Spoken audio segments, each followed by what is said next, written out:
Nasa gitna ng isang malaking gubat si Nando. Matataas ang mga puno at damo. Hindi niya alam kung paano siya napunta sa ganong klase ng lugar. Pero isa lang ang tiyak niya ng mga sandaling yon. Nakakaramdam siya ng panganib. Naging alerto siya sa bawat ingay na kanyang naririnig. Panay ang lingon niya at pinag-aaralan ang lugar na yon. Napakunot ang noo niya nang mapagtantong sa bawat takbang niya ay tila nawawala ang daan pabalik. Wala din siyang makitang ibang tao sa paligid. Nagpatuloy siya sa paglalakad pero maya-maya lang ay bigla siyang natigilan nang makarinig ng kaluskos sa kung saan. Huminto siya at pinakinggan ito ng mabuti. Kinilabutan siya nang makarinig ng isang ungol. Yay! Naku po! Ano yun? Diyos ko! Huwag naman sanang... Napatigil sa pagsasalita si Nando nang mula sa likod ng isang puno ay lumitaw ang isang dambuhalang tigre. Galit na galit ito at kitang-kita ang matutulis at matatalas nitong mga kuko at pangil. Bumilis ang tibok ng kanyang puso dahil sa labis na nerbiyos at takot. Lalo pat nakikita niya itong naglalaway at parang uhaw na uhaw sa dugo. Anong... Teka! Bakit may tigre dito? Diyos ko po!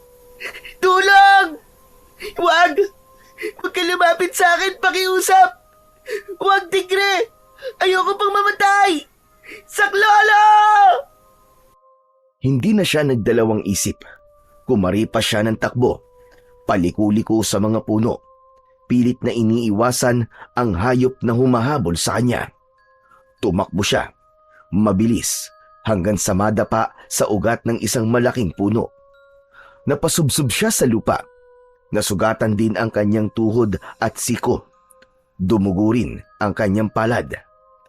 Pilit niyang bumangon at nang muling makatayo, tumakbo ulit siya ng mas mabilis pa. Papalapit na ng papalapit sa kanya ang tigre. Nakita niya ang isang mataas na puno. Mabilis siyang umakyat doon. Dumulas pa ang isa niyang paa sa una niyang subok. Pero pinilit pa rin niyang makakyat sa puno. Nagpalipat-lipat siya sa mga sanga hanggang sa makarating siya sa pinakamataas na bahagi at doon siya huminto. Hingal na hingal ang bata. Duguan at pawis na pawis. Nasa ilalim ng puno ang tigre na humabol sa kanya. Nakatingala at waring tinitignan siya mula sa ibaba. Maya-maya pa ay nanlaki ang kanyang mga mata nang makitang tumalon ang tigre paakyat sa puno. Doon na napasigaw ng malakas si Nando. Diyos ko! Patay! Marunong pala itong umakyat ng puno! Anong gagawin ko? Nando, mag-isip ka! Anong gagawin ko? Ang tigre ay ilang hakbang na lamang ang layo sa kanya. Ang amoy ng hininga nito ay umaabot na sa kanya. Mainit, mabaho at nakakasulasok. Hindi na siya makagalaw. Takot na siya ng mga sandaling yon. Tigre! Ano bang kasalanan ko sa'yo? Bakit ako? Bakit mo ako inahabol? Ibinuka ng hayop ang kanyang malaking bibig at mula doon ay nakita niya ang matatalim at matatalas na gintong pangil. Bumaling din ang tingin niya sa matatalim na kuko ng tigre at ang kulay nito tulad din ng pangil nito. Kulay ginto, ngunit bago pa siya lamunin nito ay biglang bumaling ang ulo ng tigre at tumingin sa ibaba. Napatingin na din siya at doon ay kanyang nakita ang isang taong kilalang-kilala niya, ang kanyang ama. Hindi ito kumikilos o nagsasalita. Parang pinapanood lang siya habang nakatingala. Sa halip na gumaan ang kanyang pakiramdam, lalo lang siyang kinabahan. Bumaba ng dahan-dahan ang tigre at nilapitan ang ama ni Nando. Tatay! Umalis ka dyan! Tumakbo ka na! Papatayin ka niya! Ngunit hindi man lang gumalaw ang lalaki. Nakatayo lang ito at walang pakialam sa tigre. Tay, ano ba? Pakiusap! Huwag lang kayong tumayo dyan! Tumakbo na po kayo! Nakita niyang huminto ang tigre sa harap ng kanyang ama. Gusto na niyang bumaba at tulungan ito, pero hindi siya makagalaw. Parang may humahawak sa kanyang katawan. Nakapako siya sa sanga. Nanginginig ang buo niyang katawan. Biglang kumilos na lang ang tigre at dinamba ang kanyang tatay. Napasigaw si Nando ng malakas. Tay! Pero hindi natumba ang kanyang ama. Sa halip, biglang parang naging usok ang anyo ng tigre at pumasok ito sa kanyang ama. Sa isang iglap, nagbago ang anyo nito. Ang nilalang na nasa harap ni Nando ay hindi na ang kanyang ama.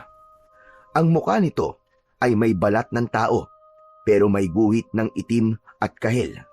Parang guhit sa katawan ng tigre. Ang mga mata nito ay dilaw. Kitang-kita rin doon ang hugis ng mata ng isang pusa. Ang ilong ay lumiit at naging matulis at ang bibig ay may mahahabang pangil na lumalabas kahit nakasara ang bibig.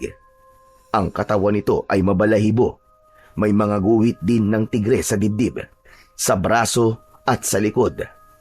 Ang mga kamay ay nagkaroon ng malalaking kuko na parang pangalmot. Kayang-kayang pumunit ng laman ng tao. Kahit nakikita pa rin niya ang mukha ng kanyang ama, ang tingin niya dito, isa ng mabangis na halimaw ang kanyang ama. Mula sa puno, nagulat si Lando na ang nilalang na ito ay tumingin sa kanya at tumalon pataas. Ah! At sa gitna ng kanyang malakas na paghiyaw, naramdaman niya ang malakas na yugyug sa kanyang balikat. May narinig siyang tinig. Nando! Nando! Diyos kay bata ito! Nando! Gumising ka! Pagdilat ng kanyang mga mata, nasa tabi na niya ang kanyang lolo Fred. Basang-basa ng pawis ang kanyang katawan. Nananaginip pa rin siya. Napahawak siya sa kanyang muka. Napansin niyang wala na siyang mga sugat. Wala na ang tigre. Wala na ang nilalang. Napatulala siya at di agad nakapagsalita. Ano ba nangyari sa iyong bata ka? Nananaginip ka na naman ba? Napatingin si Nando sa paligid. Nasa kama na siya. Umaga na. Nakita niya na ang maliwanag na paligid sa labas. Napatingin siya sa kanyang lolo Fred at saka tumango. Opo, Lolo. Nanaginip na naman po ako. Parang totoo po talaga. Parang hindi po panaginip. Ay nako! Tulad pa rin pa ng dati. Nagpakita na naman ba sa iyo ang tigre? Opo. Pero mas mabangis na po siya ngayon, Lo. Parang gusto niya po akong kagatin at kainin. Pero Pero ano? bigla pong nandun si tatay. Nagpakita po siya sa akin sa panaginip ko, Lo. Sinaniban po siya ng tigre na may gintong pangil at kuko. Talaga? Opo. Hindi ko nga po maintindihan ba't ganun po ang panaginip ko eh.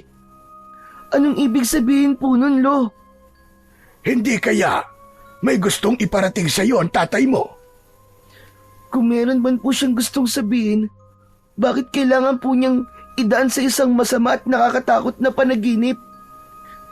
Bakit ganun po? Bakit sa isang bangungot? Hindi ko rin alam, Apo. Pero baka naman kasi masyadong malaro na yung imahinasyon mo. Kaya kung ano-ano nang napapanaginipan mo. Ganun po ba yun, Lo? Pero wala naman po akong iniisip na ganun bago ako matulog eh. Ayaw na ayaw ko nga po mag-isip ng mga nakakatakot na bagay eh. Pero bakit paulit-ulit po na nagpapakita po yung hayop na yun sa aking panaginip? Nando, huwag mo nang isipin yan. Isa lang yung panaginip at hindi totoo. Tignan mo ang paligid mo ngayon. Sige nga. Walang tigre, walang panganib, at wala rin ang tatay mo.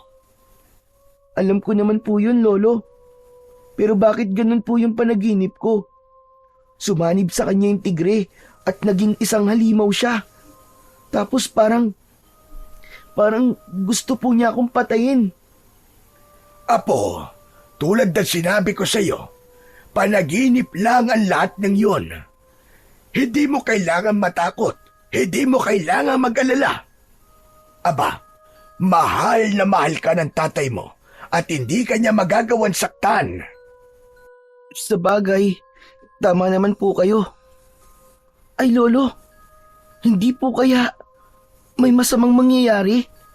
Baka naman po, isa po yung babala. Baka may dapat po tayong paghandaan sa baryo. Naku apo, malabong mangyari yan.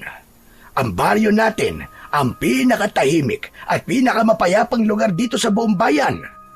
Walang nangyayaring gulo rito na hindi agad naaayos. At kahit kailan apo, hindi pa tayo nakaranas dito ng karahasan o hindi pagkakaunawaan. Kaya wala kang dapat na ipag-alala. Sana nga po, Lolo. Sana nga. Naglakad si Lolo Fred at lumapit sa bintana. Tinanaw ang malawak na bukirin na nasa harap nila. Ngumiti ang matanda. Tahimik ang paligid at simple.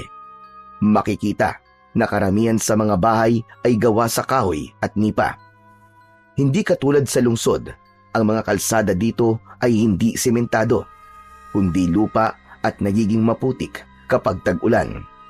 Kakaunti pa lang din ang nagmamay-ari ng mga sasakyang demotor. Ang mga bahay at kalsadang nakaharap sa mga bukirin o taniman ng palay ay magkakahiwalay. Pagsasaka ang pangunahing ikinabubuhay ng mga tao dito. Marami ding nag-aalaga ng mga hayop tulad ng baka, kalabaw, kambing at iba pa. Walang mangyayaring hindi maganda sa baryo natin, apo. Yun ang paniwalaan mo. Pero Lolo, bakit po ganon? Ano ba kasing ibig sabihin ng mabangis na hayop o tigre sa panaginip ko? Hay nako, ang kulit-kulit naman talaga ng apo ko. O siya, sige na. Sasabihin ko na. Ang tigre sa panaginip ay kadalasang itinuturing bilang simbolo ng isang banta na may paparating na panganib. Sabi ko ni. O, huwag kang mapapraning. Kasi may iba pang kahulugan yon. Kung minsan naman ang tigre sa panaginip ay maaari ding simbolo ng takot na nararamdaman mo sa bagay na hindi mo kayang kontrolin o sa sitwasyong hindi ka ligtas. Wala naman po akong kinakatakutan sa ngayon, Lo eh. Kaya doon ako naniniwala sa unang kahulugan na sinabi niyo po sa akin, Lo. Yun ba ang gusto mo mangyari? Ang magkaroon ng dilubyo dito sa baryo natin? Sige nga. Hala, hindi naman po, Lo. Pasensya na po kayo. Hayaan mo na. Ayos lang yon. Basta wag mo na lang itong babanggitin sa mga kalaro o kakilala mo, ha? Sa ating dalawa na lamang yon. Opo, Lo. O siya, tigilan mo na ang pag-iisip, ha? Makakasama yan sa'yo. Ngumiti si Nando bilang tugon sa kanyang lolo. Pero bigla itong natigilan nang makita niyang biglang sumeryoso ang anyo ng matanda. Nakatitig ito sa kanya. Hindi umiimik, hindi rin kumikilos. Lo, bakit ganyan po kayo makatingin? May dumi po ba ako sa muka? Wala naman. May naalala lang ako, apo. Ano po yun, Lo? Alam mo, apo, may ibinilin nga pala sa akin ng tatay mo na ibigay sa'yo kapag sumapit ka na ng 13 taong gulang. Talaga po? May regalo po sa akin si tatay? Ano po yun, Lo? Isa itong pamana, apo. Pamana po? Ano naman pong klaseng pamana? Sa inyong dalawa ni Chris, nakita ng tatay mo na ikaw ang may interes sa mga bagay na ginagawa niya. Kaya ang sabi niya, kapag dumating daw ang tamang panahon, ay ibigay ko raw ito sa'yo. Si Lolo naman may pa-suspense pa eh. Pwede ko na po bang makita kung ano yon? Tumango si Lolo Fred at saka naglakad papunta sa lumang aparador sa sulok ng kanyang kwarto. Kinuha niya ang isang maliit na baul na yari sa makapal na kahoy. May bakal ito sa gilid at may nakaukit na mata ng tigre sa takip. Inilapag niya ito sa ibabaw ng katre sa harapan ni Nando. Bago pa mamatay ang tatay mo, Nando, ibinigay niya ito sa akin. Hindi ko to binubuksan basta-basta. Pero ngayon, ibibigay ko na sa'yo. Para naman maramdaman mo ang presensya ng tatay mo at hindi mo na siya masyadong mamiss. Dahan-dahan niyang binuksan ang baul. Mula roon ay kinuha niya ang isang kwintas na may palawit. Nanlaki ang mga mata ni Nando. Hindi yun karaniwang alahas. Ang palawit ay binubuo ng dalawang bahagi. Isang pangil at matulis na kuko na kulay ginto. Lolo, ganito po yung nakita ko po sa panaginip ko. Ito po yung gintong kuko at pangil ng dambuhalang tigre. Talaga? Opo, sigurado po ako, Lolo. Kasi nakalapit po siya sa akin eh. Malapit po, na halos kulang na lang po eh, sakmalin po ko. Kung ganon, hindi isang ordinaryong tigre ang nagpapakita sa iyong panaginip. Ano po? Hindi ordinaryong tigre? Eh ano po yun?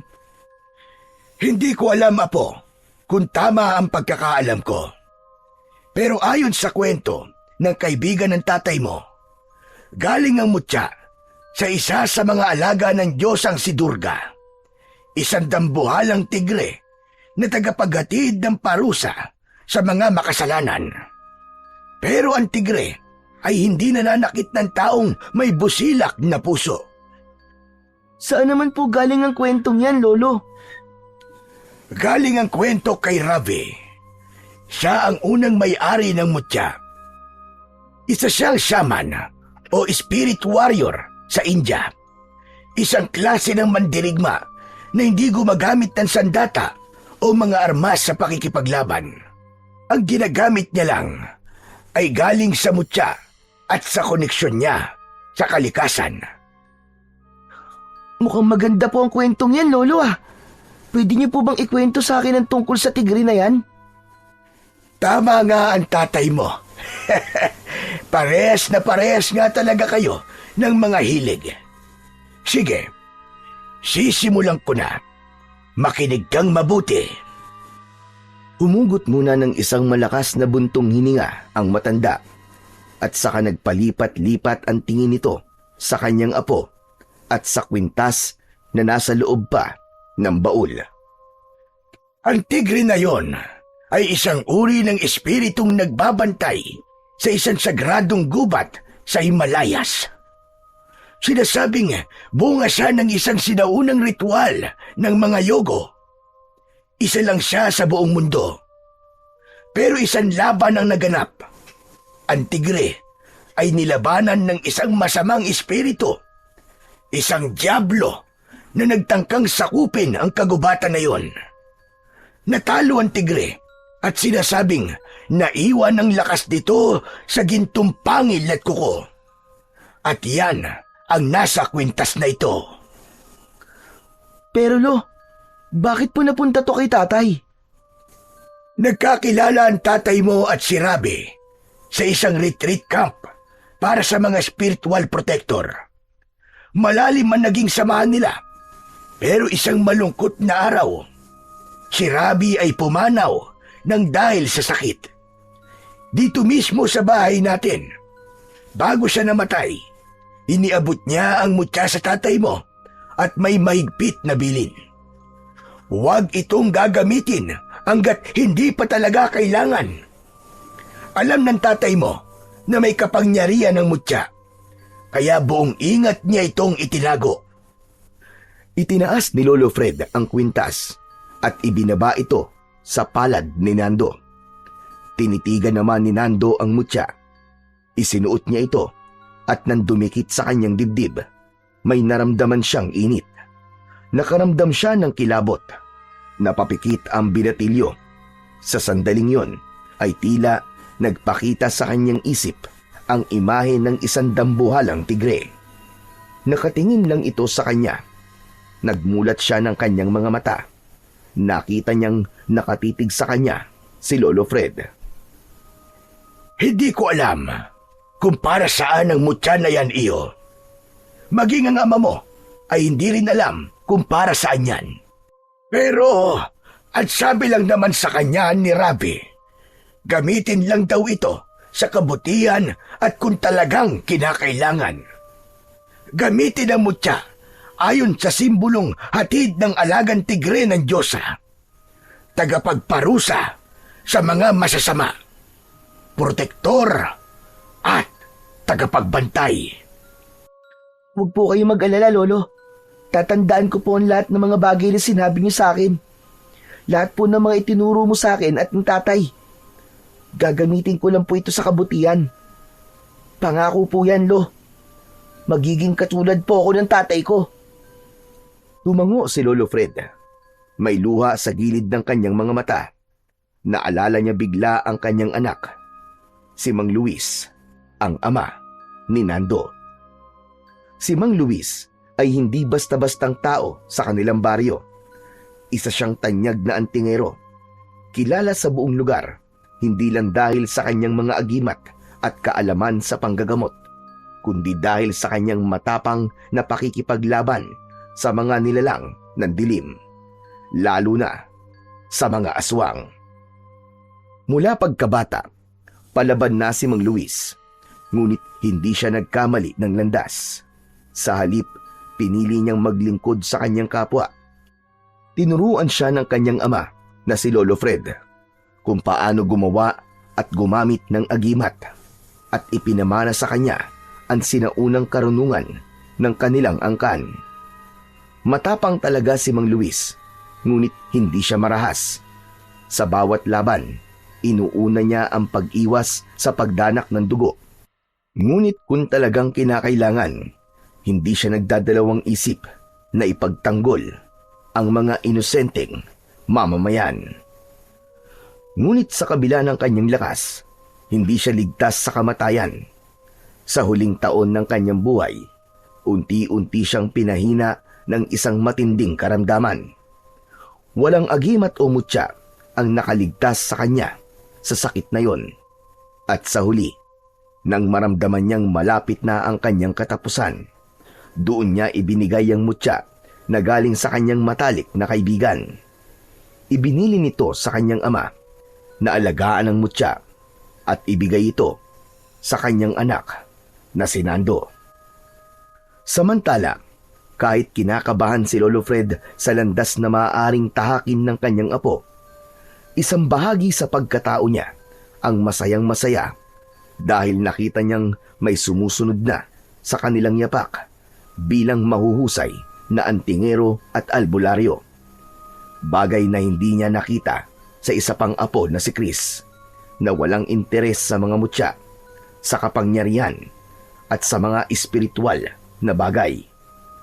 Ang gusto lang nito ay mag-aral, magtrabaho at magkaroon ng magandang buhay. Isang apo na medyo mailap at mas piniling mabuhay sa lungsod. Habang nag-uusap ang maglolo, may humintong tunog ng sasakyan sa tapat ng kanilang bahay. Tumayo si Lolo Fred at tinanaw sa bintana kung sino ang taong dumating. Nakita niya ang isang kotse, kulay pilak, ngunit bahagyang may kupas na. May kaunting kalawang sa gilid at bakas sa forma nito na medyo matagal na rin itong nagagamit. Ngunit hindi man bago, kita naman sa pintura nito na inaalagaan pa rin. Bumukas ang pinto ng sasakyan at agad na bumaba ang isang matangkad at maayos na binatang nakasuot pa ng isang corporate attire. Yun ay walang iba kundi si Chris. Naka-long sleeve polo ito, naka-slacks at may bit-bit na mga bag sa kaliwat kanang kamay. Oh, Lolo Fred, Nando! Ano pang hinihintay nyo? Salubungin nyo ako! May dumating na prinsipe mula sa syudad. Dalian nyo! Agad na napasimangot ang matanda nang marinig ang sinabi ng binatang bagong dating. Dumating na ang kuya mo, Nando. Salubungin mo raw. Talaga po? Dumating po si Kuya Chris? Mabilis na lumabas ng kanyang silid si Nando at agad na pinuntahan ang kanyang kapatid. Agad niya itong niyakap. O siya, tama na yan. Baka masira yung forma ko eh. De, joke lang. O tara muna sa loob. Ibibigay ko sa'yo mga pasalubong mo. Madami akong pinamili. Agad na bumitaw si Nando at sabay na silang pumasok ng kanyang kuya sa kanilang bahay. Ang kilos ni Chris, puno ng kumpiyansa at may makikitang halong yabang. Ibinaba niya ang mga dalahin sa upuan at isang beses na inunat ang kanyang likod. Lumabas ng silid ang matanda. Lo, kumusta na po kayo? Tinignan niya ang kanyang lolo mula ulo hanggang paa at pasimpleng na pangisi. Hindi naman yon nakawala sa paningin ni Lolo Fred. Para saan yon, Chris? Pinagtatawanan mo ba ako? Oo. Relax lang, Lo. Huwag po kayong magalit. Ano lang po kasi, napapansin ko lang po kasi na nakayapak po kayo tapos yung suot nyo po mukhang luman-luma na. Saktong-sakto po yung mga pinamili ko para sa inyo. Mga damit, sapatos, at kung ano-ano pa. Alam ko po na magugustuhan nyo yun. Ay nako, hindi ka na sana nag-abala pa. Oh, bakit naman po hindi, Lo? Paminsan-minsan na nga lang ako makauwi dito tapos hindi pa ako mag-aabala. Siyempre, gusto ko namang maski paminsan-minsan matikman nyo kahit papano ang kaunting ginhawa. Yung makasuot man lang ng magagarang sapatos at damit. Makakain ng masarap at saka... At sino naman na nagsabing hindi kami nakakakain ng masarap, Aber?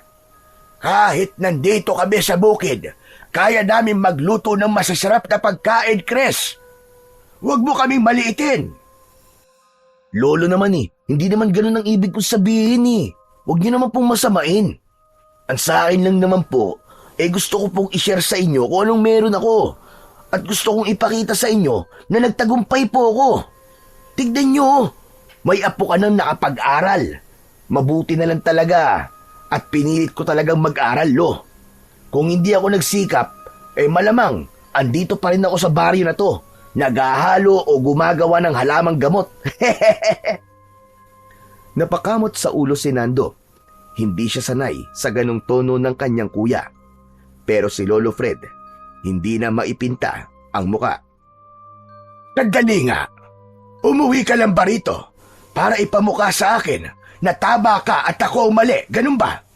Nang-aasar ka ba, Chris? Aba, hindi po, Lo. Ito naman si Lolo, nagbibiro lang naman ako Isang biro na hindi nakakatuwa. Si Lolo naman hindi na nasanay sa akin O siya, tara na po. Dito na kayo at ipapakita ko na sa inyo mga pinamili ko.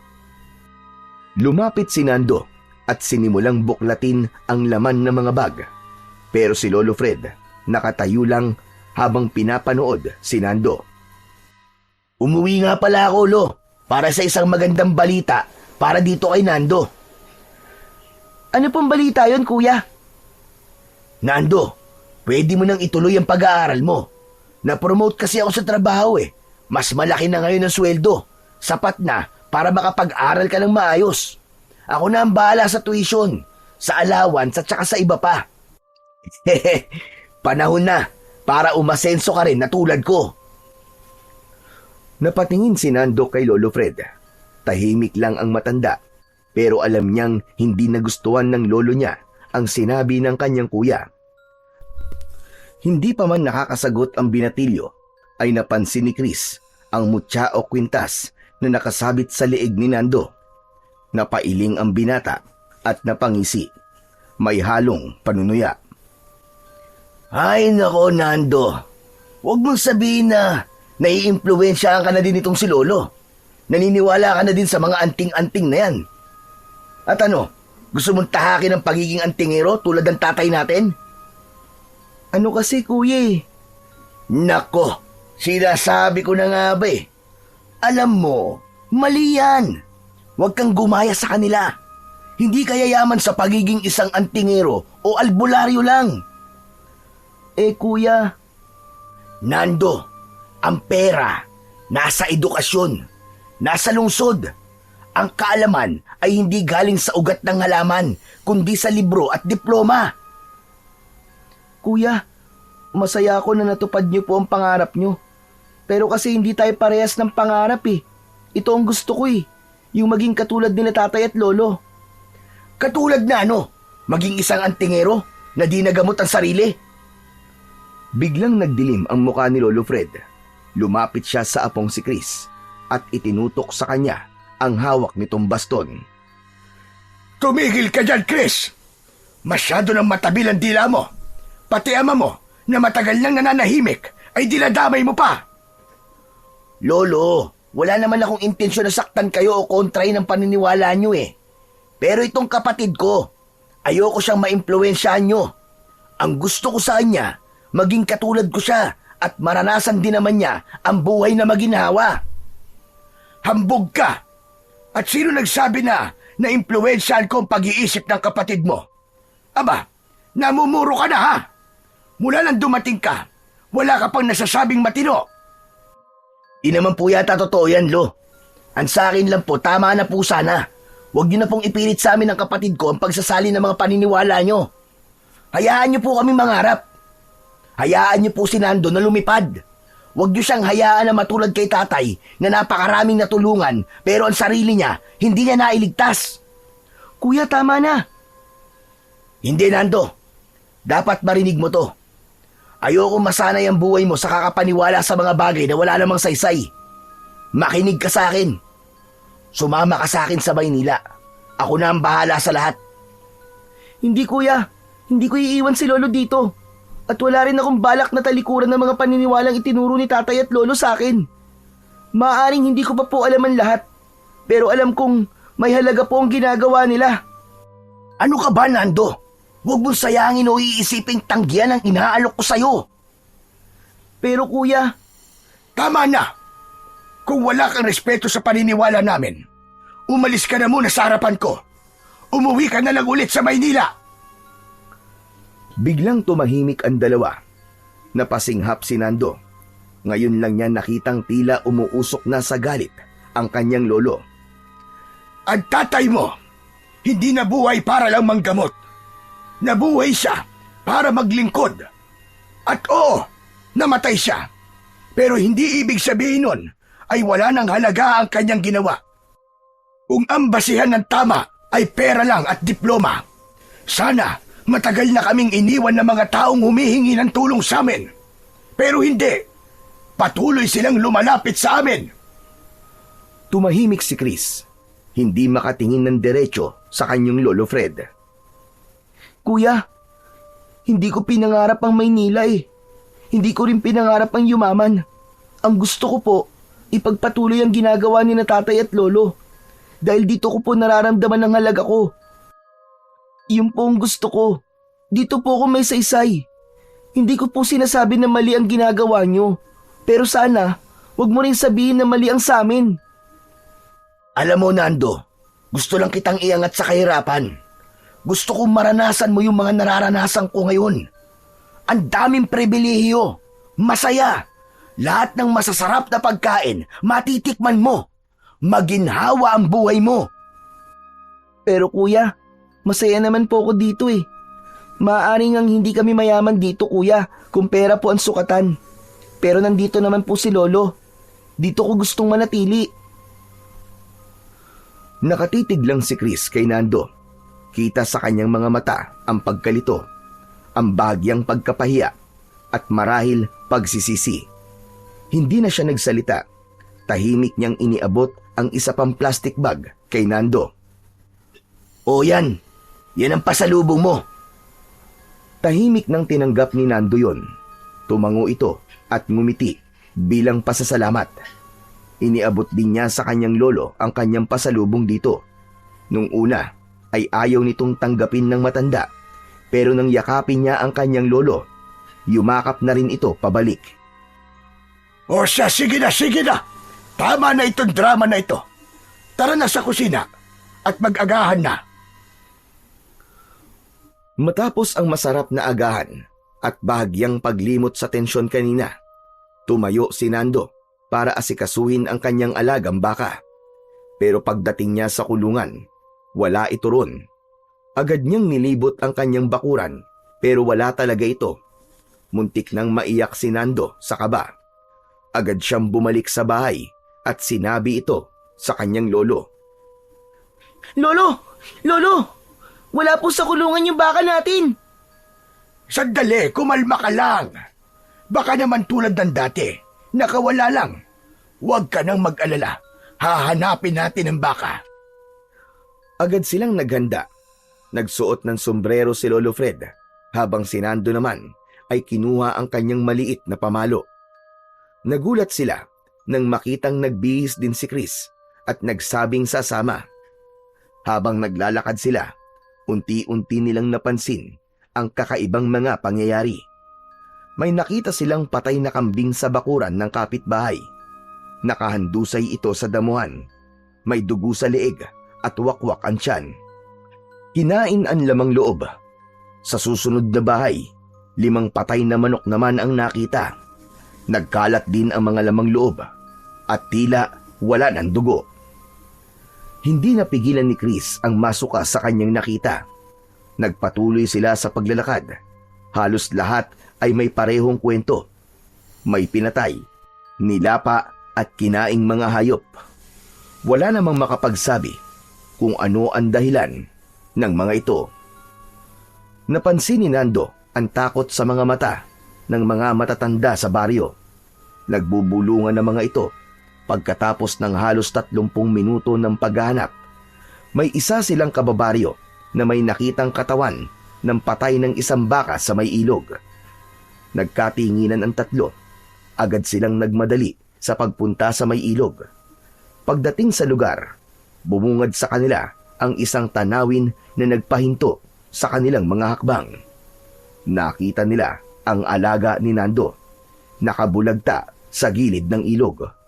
Wakwak ang tiyan, wala nang laman loob, wala na rin itong ulo. May bahid ng dugo sa lupa at tubig. Ang katawan ay puno ng kagat at parang may malalalim na kalmot sa katawan. Lo! Siya nga ito! Ang alaga natin baka!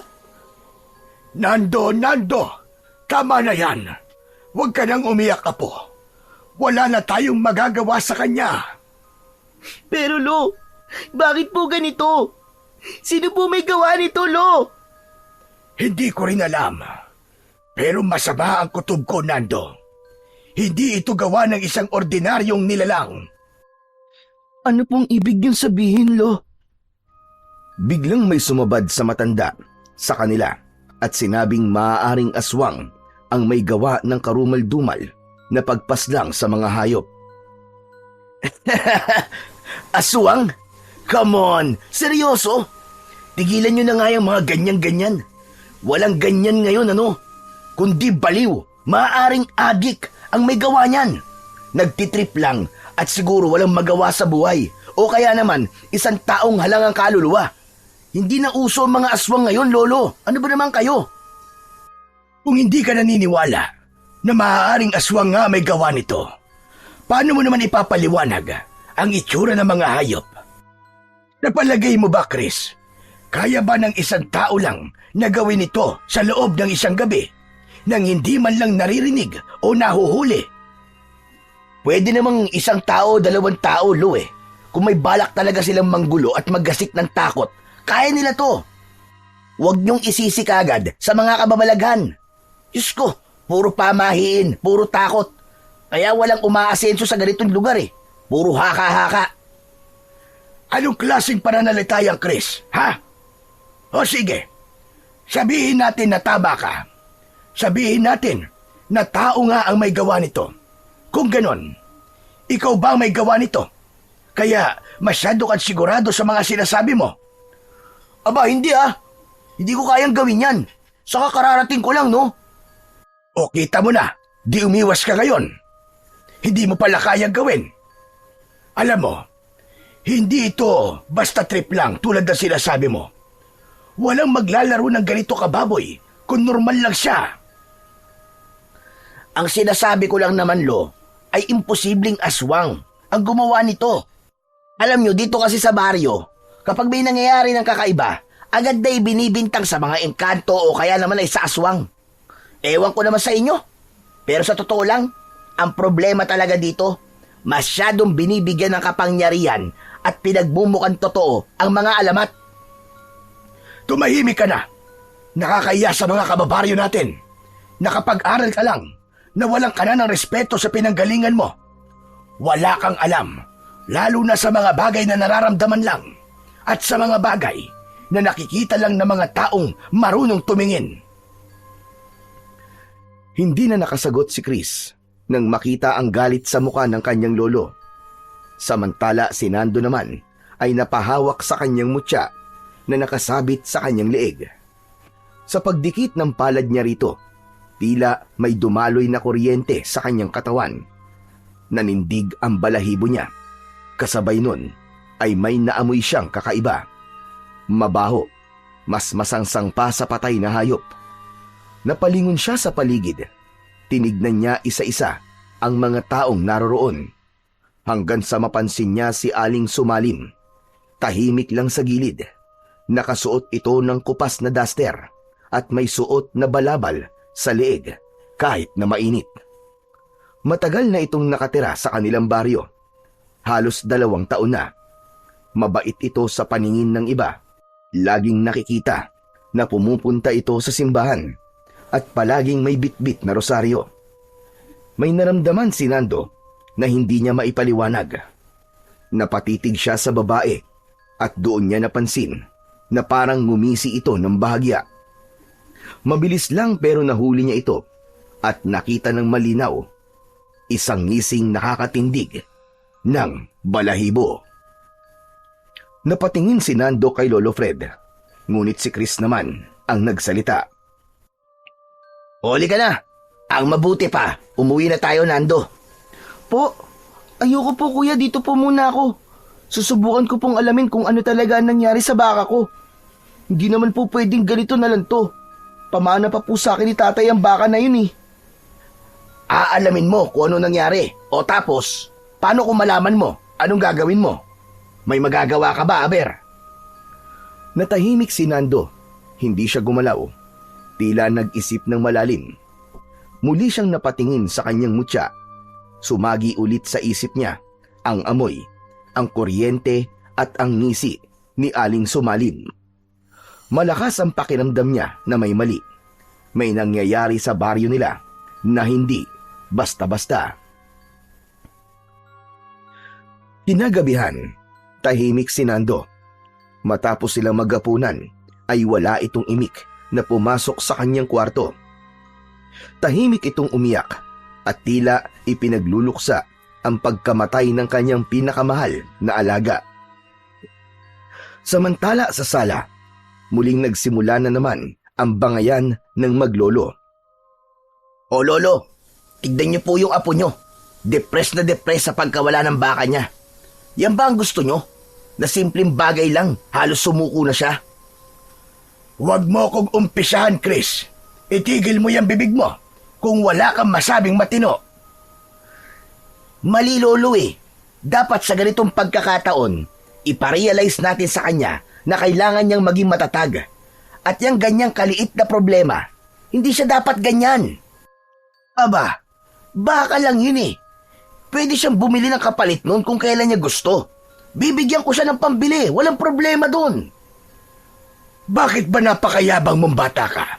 Kanino ka ba nagmana? At sa kayo sinasabi mong baka lang. Hindi yun basta baka lang. Alaga yon ng kapatid mo na ibinigay sa kanya ng namayapa mong ama.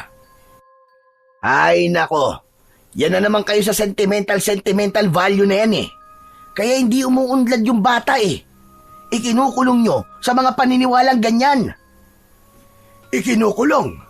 Ganun na ba kasama ang tingin mo sa kalagayan ng kapatid mo ngayon? Kawawa, walang alam. Alam mo, Chris, hindi lahat ng tao katulad mo. Hindi lahat ng tao para sa syudad. Kung papasamahin ko siya sa'yo, baka mas lalo lang siyang maligaw.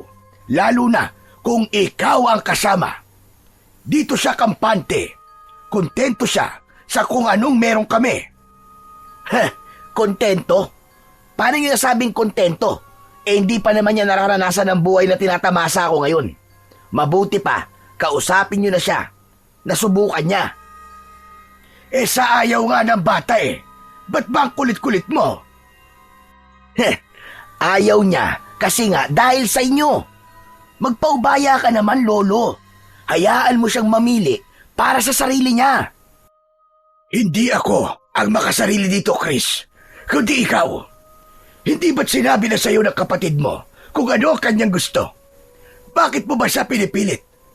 Kung gusto mo ang buhay mo at doon ka masaya, di doon ka.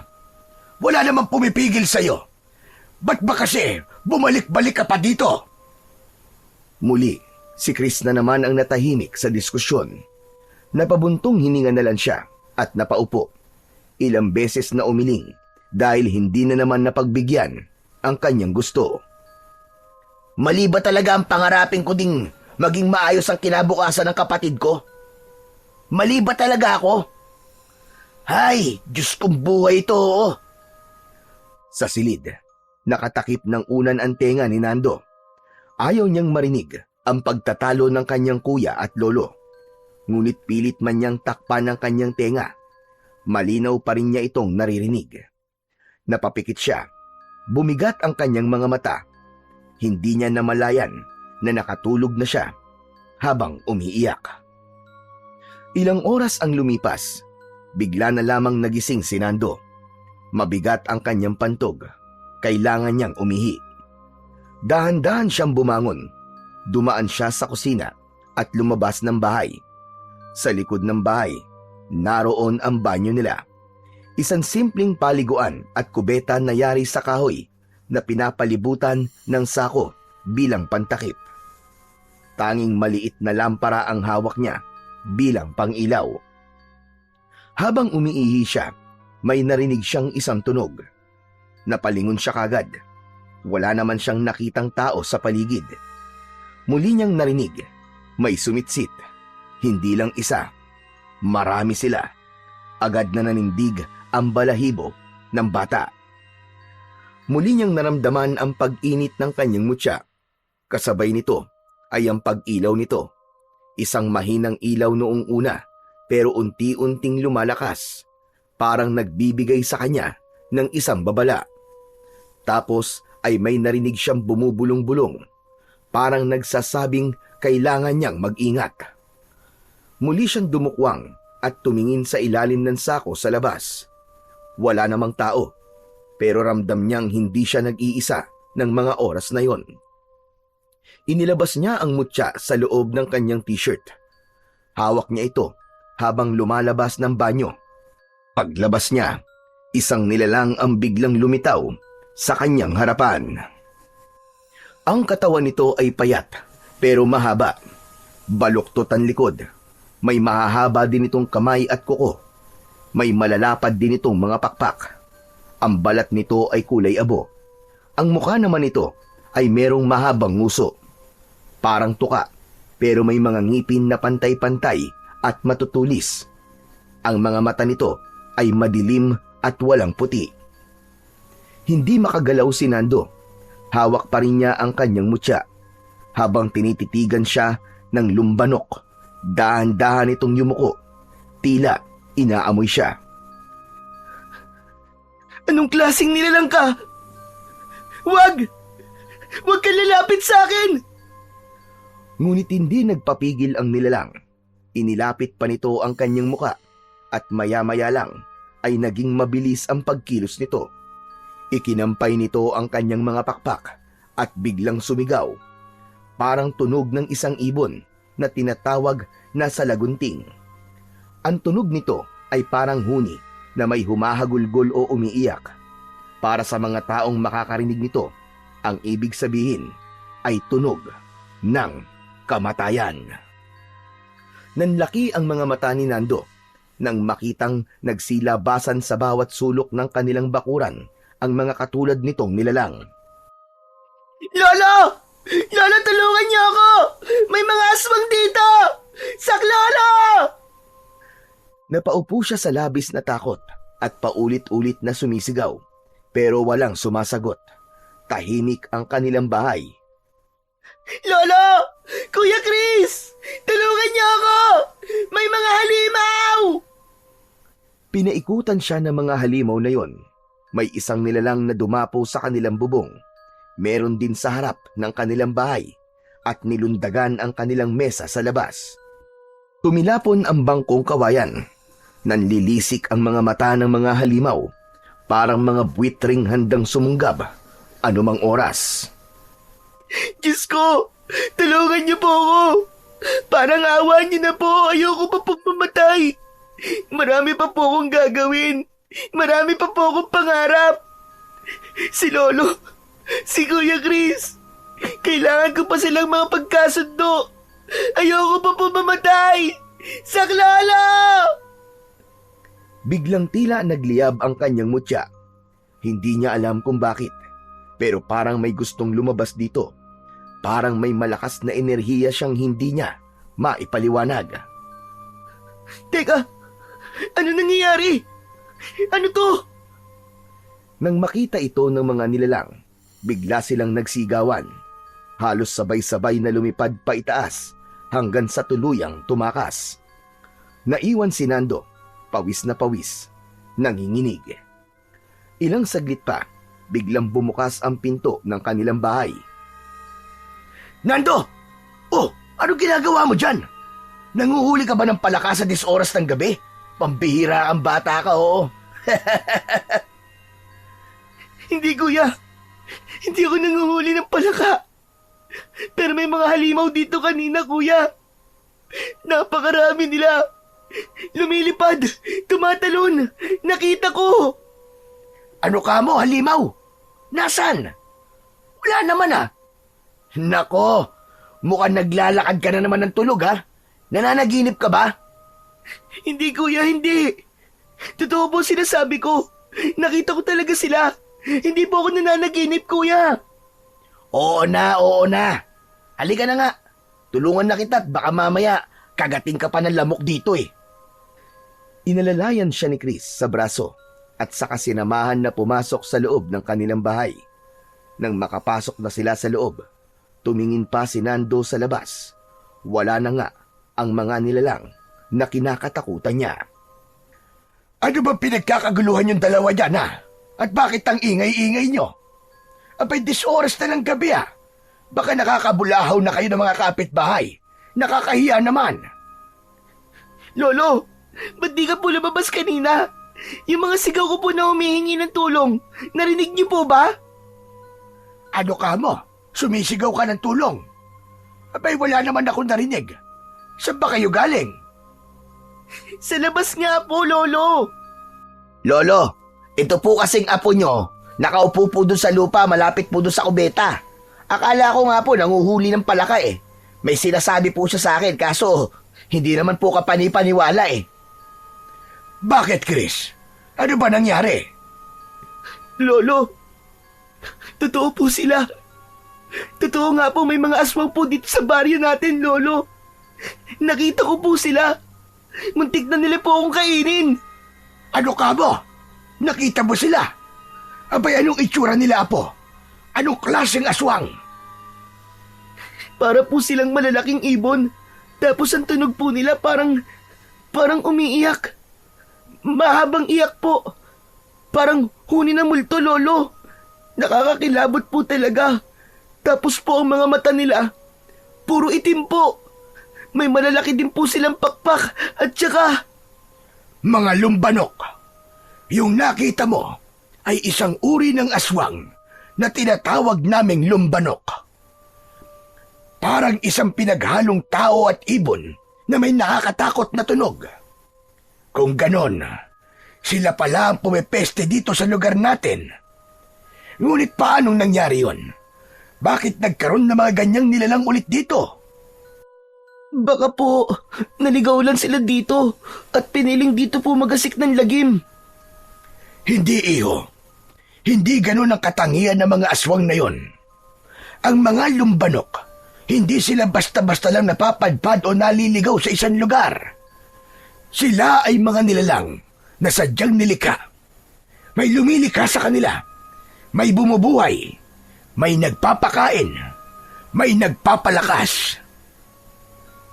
Talaga po? May gumagawa sa kanila? Ganun na nga. Ang mga lumbanok ay hindi tulad ng ibang aswang na isinumpa o isinilang ng mga aswang. Sila ay mga nilalang na nilikha sa pamamagitan ng ritual at itim na kapangyarihan. Ano po yun, Lo? Ngayon lang po ako nakarinig ng ganun Ibig sabihin, Nando, gumagamit ng itim na salamangka ang reyna ng mga aswang para makagawa ng isang halimaw na katulad nun. Minsan may mga sangkap silang kinukuha at inaalay tulad ng katawan ng tao o hayop. Ngayong alam ko na kung bakit maraming mga hayop ang pinapatay. Yun ang ginagamit nila para mas makalikha pa ng mas maraming mga lumbanok. Oo nga po, no. Siguro nga. Ang sama nila. Napakasama ng reyna nila. Ang daming napeperwisyo sa ginagawa niya. Aba, Kapo. Alam mo bang, minsan ay nakalaban na din ng iyong ama ang isa sa pinakamalalakas sa kanila noon. Ano po? Si tatay? Talaga po, Lo? Oo, pero matagal na yon. Wala ka pa. May panahon noon na maraming nawawalang mga tao dito sa baryo. Akala ng iba kinidnap. Pero si Luis, iba ang kutob niya. Kaya sinundan niya ang mga palatandaan hanggang sa matunton niya ang pugad nila. Ang reyna nila ay isang nilalang na may katawang tao pero balot ng balahibo. May matutulis na kuko at may malalaking pakpak. Ang mga mata niya ay puro itim. Yun nga po, Lolo. Yun nga po. Ganun na ganun po ang itsura na nakita ko kanina. Pero hindi lang po isa. Madami po sila, Lo. Sobrang dami po talaga. Kung ganon, ay may dapat na tayong paghandaan na laban. Dahil ayon pa rin sa tatay mo, ang reyna ay mas higit na mas malakas sa mga nilikha niya. Mas malakas, mas mabilis, at may kakayahang mag-anyong tao. Mabuti na lang noon ay nagtagumpay siya gamit ang kanyang agimat at dasal. Matapos ang laban na yon, tahimik na ulit ang baryo ng ilang taon. Hanggang ngayon. Kung ganun po, ay may bago na pong reyna? May bago pong lumilikha sa kanila? Tama ka. Yun din ang iniisip ko. May gumagamit na naman ng itim na mahika. Ang kinakatakot ko lang, baka isa dito sa baryo ang kanilang reyna. Una hayop lang, pero kalaunan, siguradong tao na ang kanilang bibiktimahin. Tahimik na napatingin si Nando sa paligid. Nakadama siya ng malamig na hangin na tila dumaan sa batok niya. Napatingin siya sa mutya sa kanyang leeg. Bahagya yung kumikislap. Kung ganun po, ay kailangan nating alamin kung sino ang pinagbumulan ng mga aswang na yon. Tama ka. Para mapatay natin ang mga sanga, kailangan natin putulin ang pinakapuno at ugat. Ayos! Ang ganda lang kwento Nakakabilib! Ano, kuya? Kwento?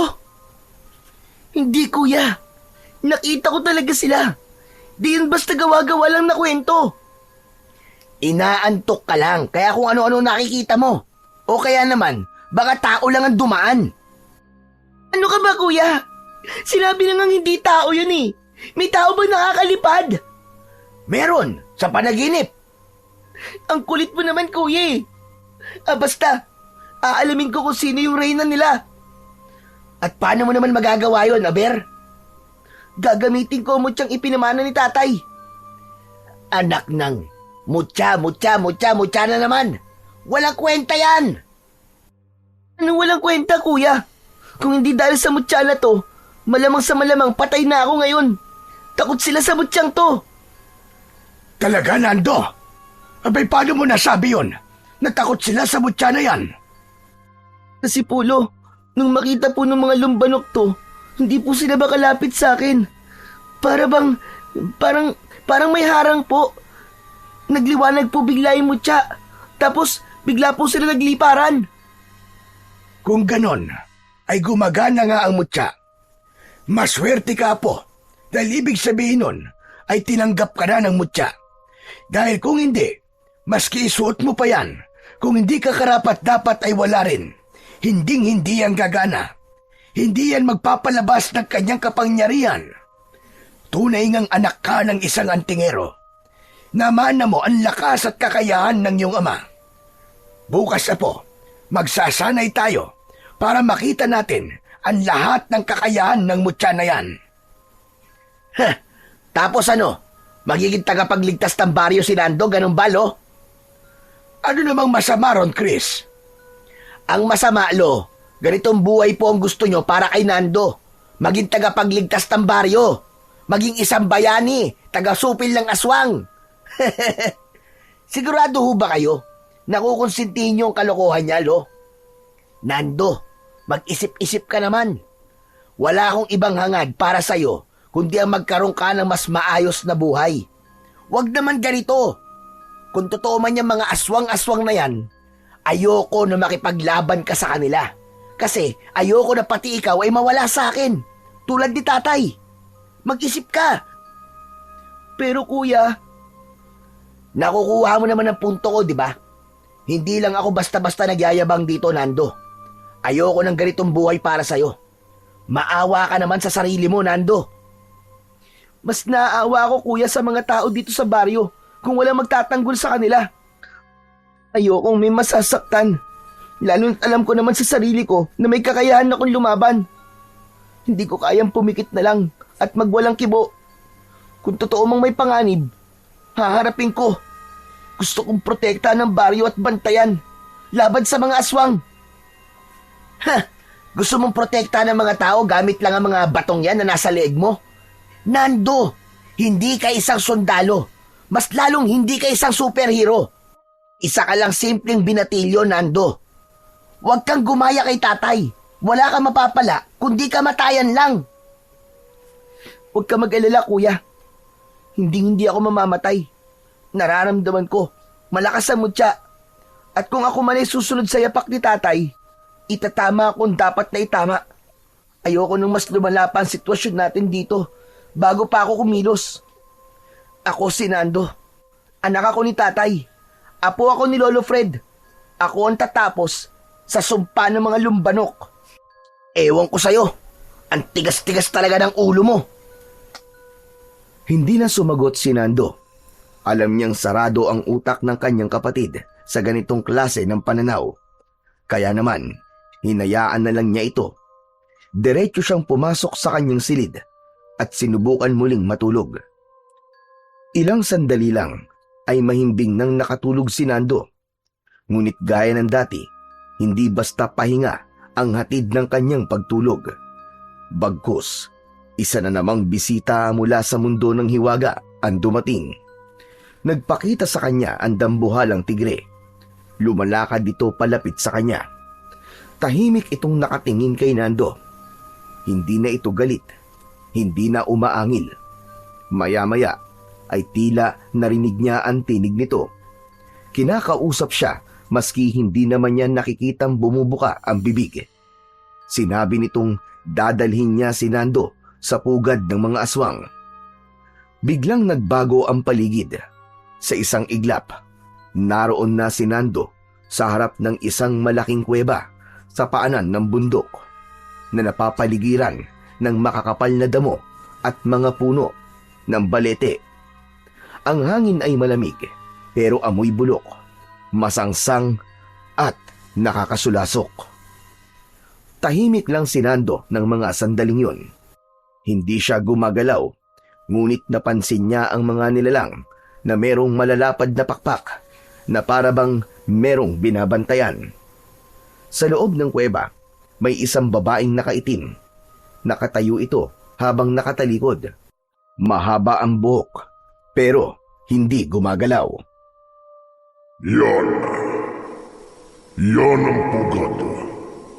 Yan ang reyna ng mga lumbalok. Siya ang nagpaparami sa kanila. Siya ang dahilan kung bakit muling nagising ang sumpa. Ngunit hindi mo pa siya maaaring harapin sa ngayon. Hindi ngayon. Ang mutya mo ay nagsisimula pa lamang. Sino siya? Bakit hindi ko makita ang mukha niya?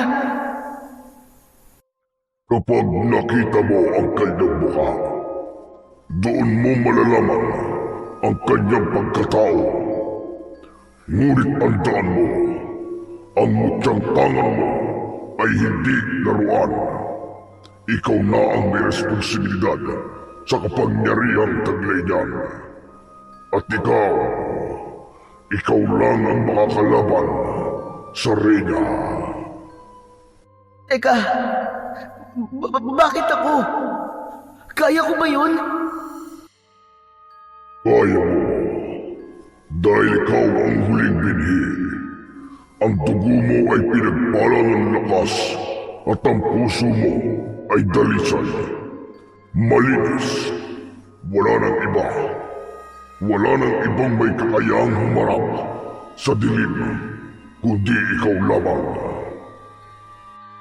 Biglang umihip ang malakas na hangin. Yumanig din ang lupa. Tumitig muli ang tigre kay Nando. Mata sa mata. Kailangan mo nang maging handa. Darating na sila. Magkakaroon ng pambihirang eklipse. Magdidilim ang kalangitan.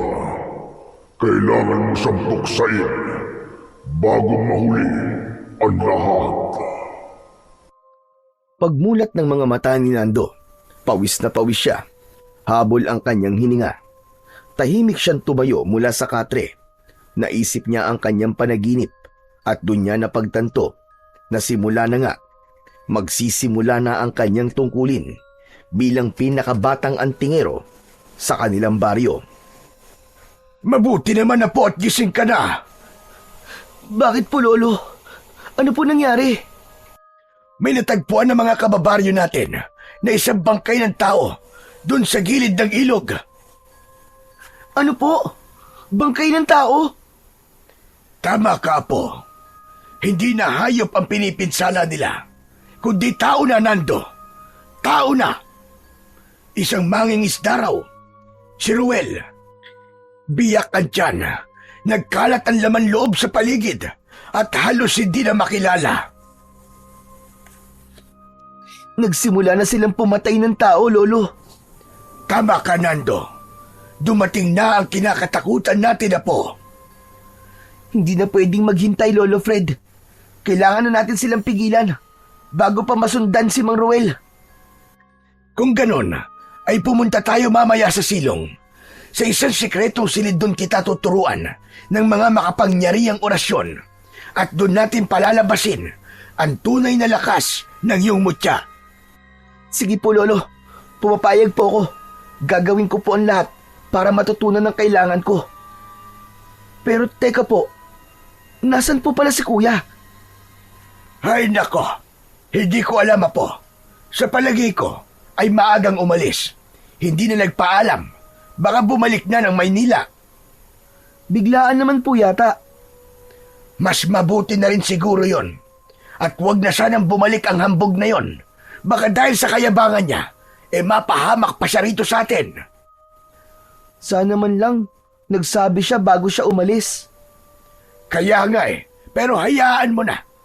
Mabuting ginawa niya yon Kasi minsan, kailangan ng tao ang paminsan-minsang pagdistansya para matauhan siya. Ang gusto ko ngayon ay mag-focus ka, Apo. Opo, Lolo. Yun din po ang sabi sa akin ng tigre sa panaginip ko. Sabi niya po, responsibilidad ko po ang mutya. Pero hindi ko pa po pwedeng gamitin ito. Kasi daw, hindi pa po ako handa. Ibig sabihin yan, kailangan mo talagang magsanay. Opo, Lo. Kailangan ko magsanay para malaman ko kung paano ko magagamit ng tama ang mutya para maprotektahan ko ang baryo. Tama ka, Apo. At kapag ganap mo ng kilala ang iyong mutya, ikaw mismo ay magiging sandata. Hindi lang laban sa mga lumbanok, kundi sa lahat ng puwersa ng kasamaan. Matapos mag-agahan, ay tinawag na ni Lolo Fred si Nando upang simulan ang kanilang pagsasanay. Bumaba sila sa silong ng kanilang bahay, isang bahagi ng bahay na matagal nang hindi pinupuntahan at binubuksan. May kahoy na pintuan doon na may kandado. Binuksan ito ng matanda. Pagpasok nila, bumulaga kay Nando ang isang lihim na silid. Madilim sa loob. Nagsindi ng kandila si Lolo Fred. May nakita siyang isang maliit na altar sa gitna. May mga lumang aklat, tuyong mga dahon, at mga bote na may lamang kung ano-anong likido. May isang salamin sa sulok. May 2 upuan. Isang lamesa kung saan may nakapatong na mga gamit. May kinuhang kahon ng matanda. Binuksan niya ito at mula roon, kinuha niya ang isang sandata. Isang espada ito na maikli. Halos kasing haba lang ng braso ni Nando, ngunit kakaiba ang anyo. Ang hawakan nito ay may nakaukit na hugis mata at ang talim ay tila may mga ugat o linya na kulay itim at asul na kumikislap-kislap kapag natatamaan ng ilaw ng kandila. Ito ang sandata ng iyong ama, Apo. Ito ang ginamit niya upang mapatay ang reyna ng lumbanok noon. Ipinatong niya ito sa palad ni Nando. Parang may dumaan na enerhiya mula sa lupa, paakyat sa kanyang katawan. Ipikit mo ang iyong mga mata, Apo. Kailangan maging isa ang puso mo sa iyong sandata at mutya. Sumunod naman si Nando sa sinabi ng kanyang lolo. Tahimik siyang pumikit. Maigpit na hawak ang espada sa isang kamay at ang mutya sa kanyang dibdib. Sa gitna ng katahimikan, may narinig siyang tinig. Isang boses na kalmado pero makapangyarihan. Tila nagmumula sa kailaliman ng kanyang isipan. Binanggit ng tinig na bibigyan siya nito ng lakas at karunungan. Hawak pa rin niya ang espada at sa pagkakataong yun, ang mutya sa kanyang leeg ay nagliwanag ng matindi. Pati ang espada ay tila nagbabaga.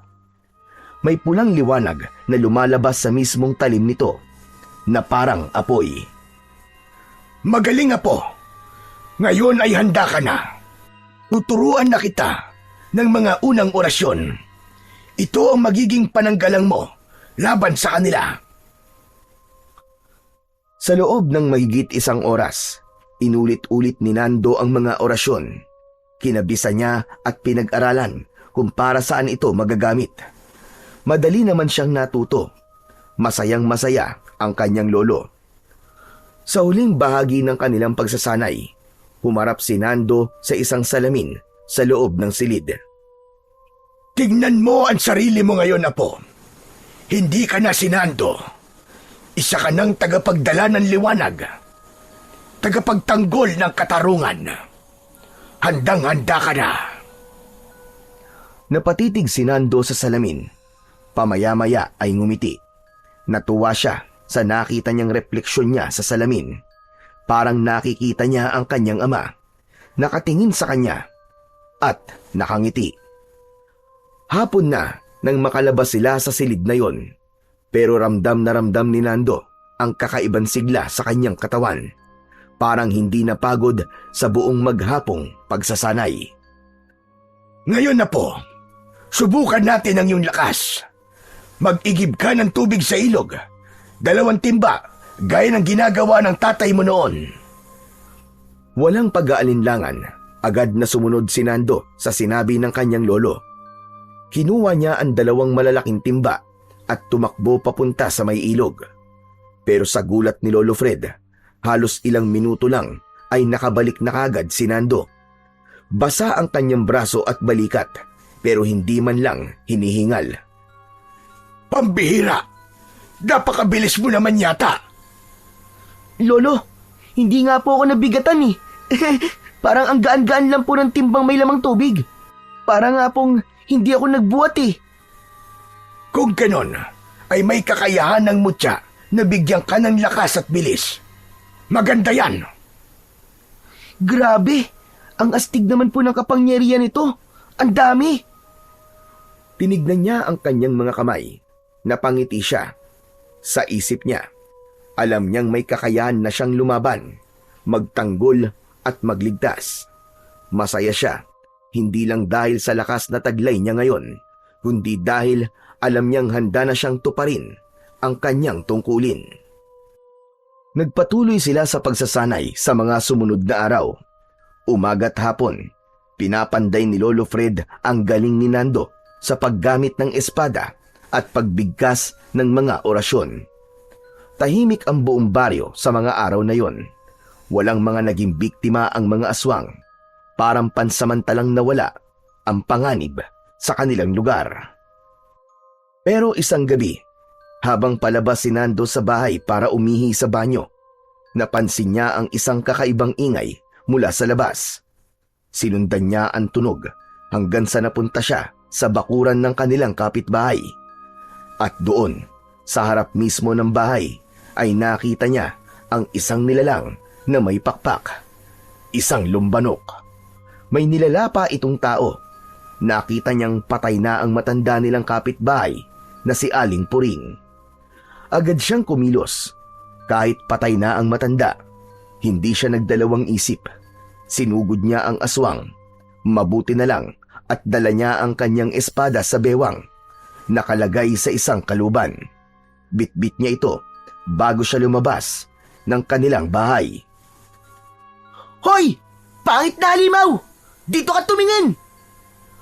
Tumigil ang lumbanok sa kanyang ginagawang paglapa. Unti-unti itong lumingon kay Nando. Bumukas ang bibig nito at lumabas ang mahabang dila. Mahigpit na hinawakan ng binatilyo ang kanyang sandata at naghanda sa pag-atake ng nilalang. Sige! Lumapit ka dito! Hindi kita uurungan! Isang mabilis na pag-atake ang ginawa ng aswang. Lumipad ito sa ere at mabilis na bumulusok pa ibaba. Pero kasabay ng pagbaba ng aswang ay tumalon si Nando. Nagtagpo sila sa ere at nagbanggaan. Agad na tumama sa matigas na balat ng aswang ang espada ni Nando. Nasugatan ng aswang pero daplis lang. Mabilis ito at mailap. Ngunit sa bawat galaw nito, hindi nagpapaiwan si Nando. Ang kanyang mga paa ay parang hindi na rin ordinaryo. Nakakatalon siya ng mataas at nakakagalaw ng mabilis. Maya-maya ay narinig niya ang boses ng kanyang lolo. Nando! Huwag mong kalimutan ang orasyon na itinuro ko sa'yo! Narinig ito ni Nando, kaya't habang umiilag siya sa matutulis na kuko ng halimaw, agad siyang bumulong ng isa sa mga dasal na itinuro ni Lolo Fred. Pagkatapos ng huling kataga, nagliwanag ang kanyang espada. Ang talim nito ay tila nag-apoy. Sumugod ang aswang. Sinalubong ito ni Nando ng isang padayagonal na hiwa mula sa balikat pababa. Umili ang aswang, isang matinis at nakakabinging sigaw. Puska na ngayong hayop ka! Hindi ka na makakapalakit pa! Ah! Sa huling pagsugod, tumalon si Nando pataas sa ere. Pinuntirya niya ang puso ng nilalang sa mismong pagbagsak niya. Isinaksak niya ang espada sa dibdib ng lumbanok. Nag-aapoy ang talim ng espada, kasabay ng pagliwanag ng kanyang mutya. Nagsimulang masunog ang katawan ng halimaw. Tapos na ang laban. Hingal na hingal si Nando. Hawak pa rin niya ang kanyang mahiwagang espada. Habang dahan-dahang nagiging abo ang katawan ng halimaw sa harap niya. Lumapit ang kanyang lolo Fred. May daladalang kumot at tinakpan ang katawan ni Aling Puring. Hindi ko siya naisalba, Lolo. Huli na, nang makita ko siya. Hindi mo man siya nailigtas, Apo. Hindi mo naman hinayaan na babuyin ng nilalang na yon ang kanyang bangkay. Huwag ka nang malungkot. Ginawa mo ang lahat, Apo. At masaya ko sa naging resulta ng una mong laban. Sana magtuloy-tuloy po ang ganito, Lolo. Pero alam kong marami pa po sila. At kailangan nating malaman kung sino po ang lumilikha sa kanila. Para tuluyan na nating matigil ang bangungot na ito. Tumango si Lolo Fred, sabay tapik sa balikat ng apo. Hindi na siya nagsalita, pero sapat na yon para maramdaman niyang ipinagmamalaki siya ng kanyang lolo. Pagkatapos, tahimik na napatingala si Nando sa langit. Maliwanag ang buwan, malaki, bilog na bilog, at tila nakatingin sa kanya. Ilang sandali ang lumipas. Lumabas sa kanilang tahanan ang kanilang mga kapitbahay. Marami sa kanila ang hindi makapaniwala sa kanilang nakita na napatay ng batang si Nando ang aswang. Lumapit ang pamilya ni Aling Puring, umiiyak at nanginginig sa takot. Sinabi nilang wala silang nagawa kundi ang umiyak na lang sa loob ng bahay. Ang matanda ay ulyani na. Hindi nila namalayan na lumabas ito ng bahay. Wala silang nagawa, lalo na nang makita nilang nilalapa na ito ng aswang dahil halos lahat sila sa bahay ay puro bata at babae. Walang makalabas, walang makalaban para sa matanda. Nagpasalamat ang mga ito sa kanya na kahit huli na ang lahat, kahit paano ay may lumaban para sa kanya. Naiyak si Nando. Hindi man siya nakapagsalba ng buhay. Alam niyang hindi siya nabigo. Nakatulong siya. May ginawa siya. At yun ang mahalaga. Kinabukasan, naging laman ng bawat usap-usapan ang balita tungkol sa batang si Nando. Mabilis na kumalat ang ginawa niyang kabayanihan. Samantala, habang nag-aagahan naman ang maglolo, may narinig silang humintong sasakyan sa harap nila. Paglingon nila, nakita nila si Chris na pumasok sa kanilang bahay. Nakatsinelas lang ito. May bitbit na maliit na backpack. Amoy alak pa ito at medyo magulo ang buhok. Ngumiti pa ito at kumaway sa dalawa nang makita niyang nakatingin ang dalawa sa kanya. Kumusta? Kuya, saan ka galing? Akala namin ni Lolo umuwi ka ni. Sa kabilang bayan. Nagkita lang kami ng tropa. Saglit lang sana pero napasarap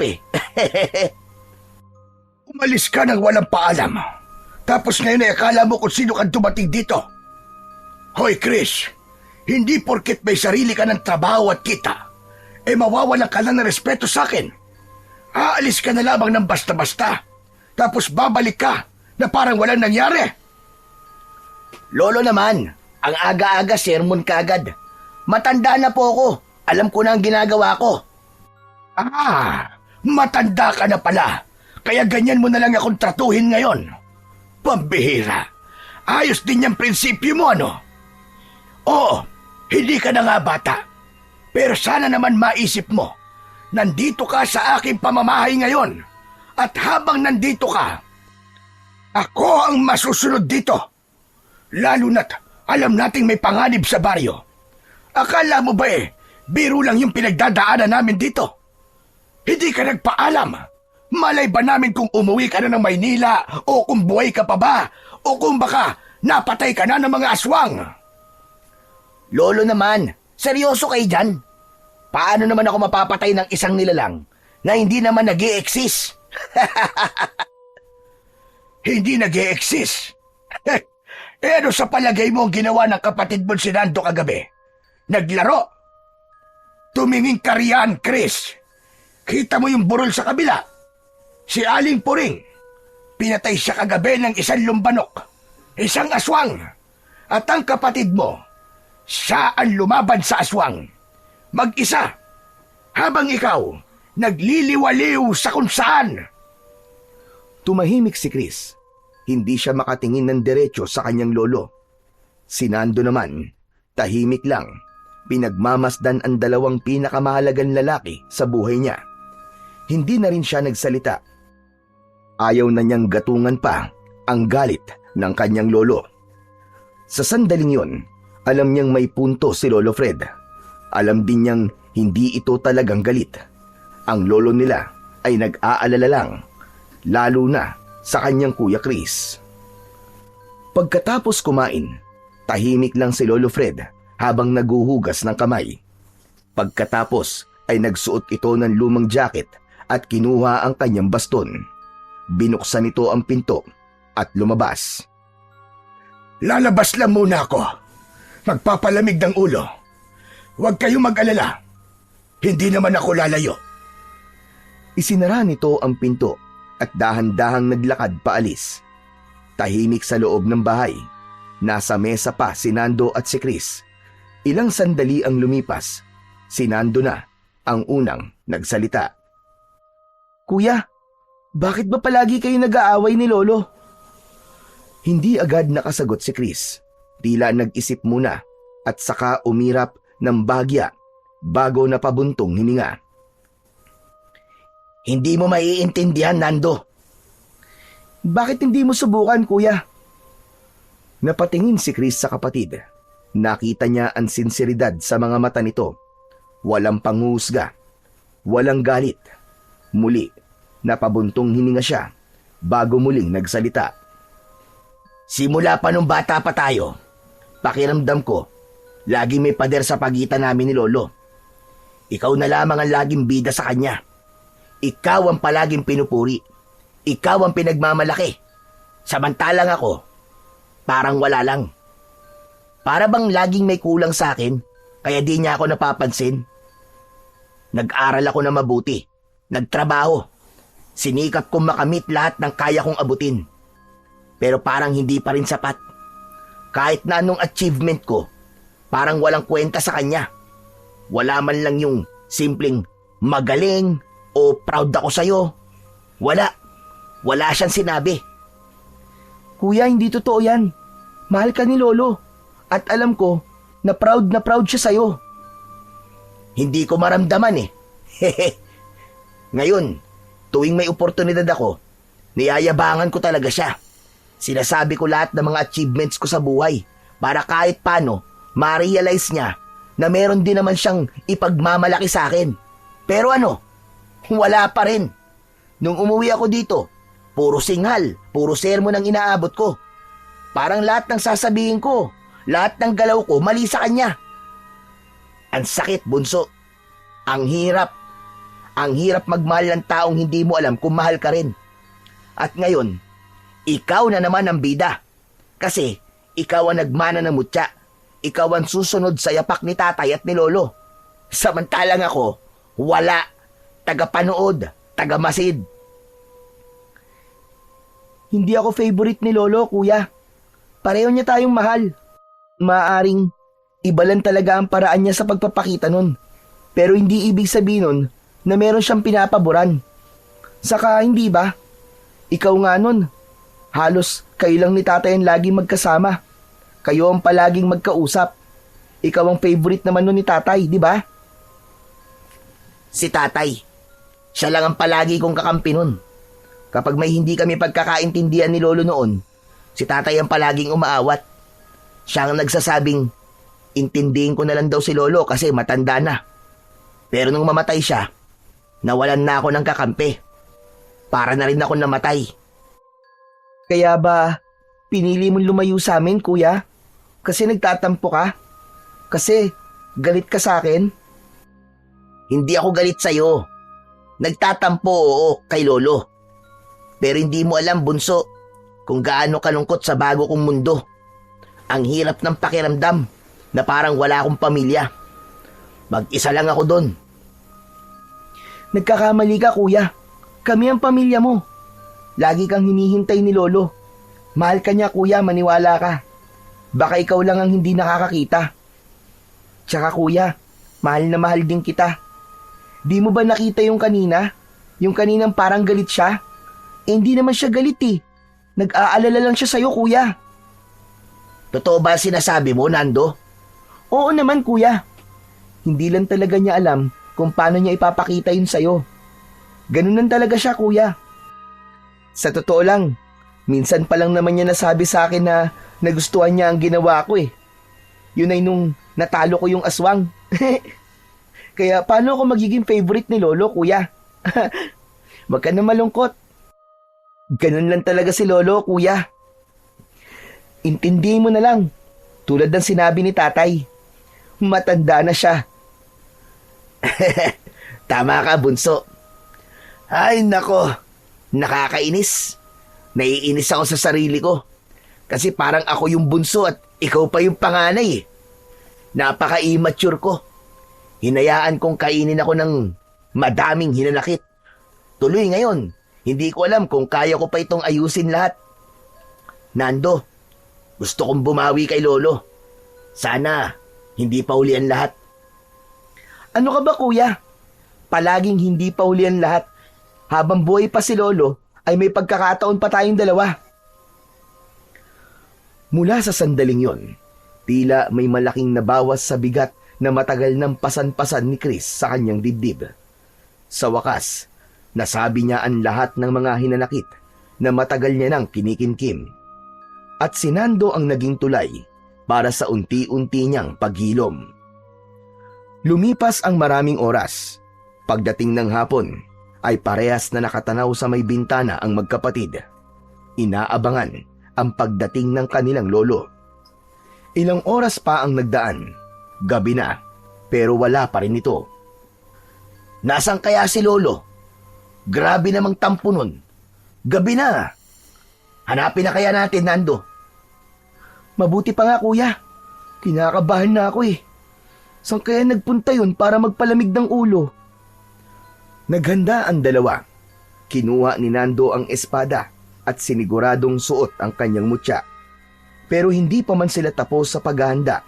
Nakarinig sila ng malalakas na pagaspas ng malaking mga pakpak. Nagkatinginan silang dalawa. Narinig mo ba yun, bunso? Ano yun? Kuya, sa palagay ko, mga aswang yun. Nandito na naman sila. Ano ka mo? Mga aswang? Lumabas si Nando. Agad naman siyang sinundan ni Chris. Ganun na lamang ang kilabot na naramdaman ng binata nang makita niya mismo sa harap niya ang nilalang na dating hindi niya pinaniniwalaan. Anak ng... Totoo nga! Totoo nga, mga aswang! Nakita nila ang napakaraming mga lumbanok na lumilipad sa ere. Pamaya-maya, may isang bagay silang binitiwan at nilaglag. Nang pulutin ito ni Nando, nakita niyang ito ang suot na jacket ng kanyang lolo nung umaga. Nagkatinginan silang dalawa, parehong may takot at kaba sa kanilang mga mata. Hindi maaari! Ang lolo! Ang lolo nasa panganib! Anong gagawin natin? May nakapaloob na sulat sa damit. Agad itong binuklat ng binatilyo at binasa. Ibigay mo sa akin ang mutya, kapalit ng buhay ng lolo mo. Natigilan si Nando. Nalito. Hindi siya makapag-isip kung ano ang dapat niyang gawin sa mga oras na yon. Kuya, anong gagawin natin? Ibibigay ko ba ang mutya para mailigtas si lolo? Pero paano ang baryo? Sigurado mapapahamak ang mga tao laban sa mga aswang. Kung ako si lolo, alam ko kung anong pipiliin niya. Ano, kuya? Ang tungkulin, Nando. Ang tungkulin mo, bago ang sarili. Palagi niyang sinasabi yun, di ba? Sa tingin mo ba, gugusto niyang mailigtas natin siya kapalit ng buhay ng mas nakararami? Hindi, pero...